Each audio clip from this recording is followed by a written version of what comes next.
क्या मोबाइल से इनफरादी तौर पर कुरान जीत पढ़कर क़ियामुल लैल किया जा सकता है? इनफरादी तौर पर कुरान भी पढ़ के बिल्कुल किया जा सकता है। बल्कि अफ़ज़ल तो यही है। अफ़ज़ल यही है कि आपको कुरान मजीद जितना याद है वो आप खुद क़ियामुल लैल में उसको उसकी तिलावत करने का ठहर-ठहर के ज़रा ऊँची आवाज़ से उसका एहतमाम करें।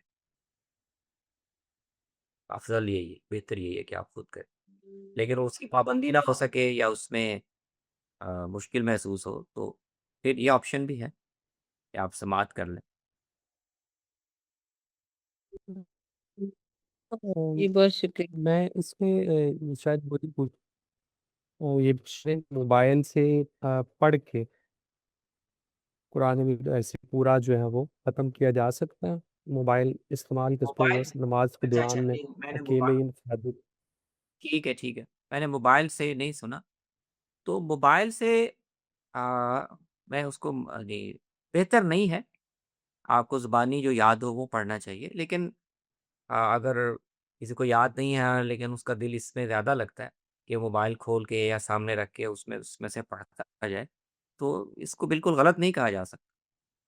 हज़रत आयशा के बारे में आता है कि वो अ, इमामत मस्जिद में तो नहीं जा सकती थी लेकिन वो उनका गुलाम था ज़कवान, तो उसको अपना इमाम बना लेती थी और उसको सारा याद नहीं था, तो वो मुसहफ़ खोल के, मुसहफ़ देख के पढ़ता था और मुसहफ़ से पढ़ के वो तिलावत किया करता। तो एक नज़ीर ये है, उस पर आप मोबाइल को भी अगर क़ियास करना चाहें तो कर सकते हैं, कोई बहुत इतना गलत नहीं है।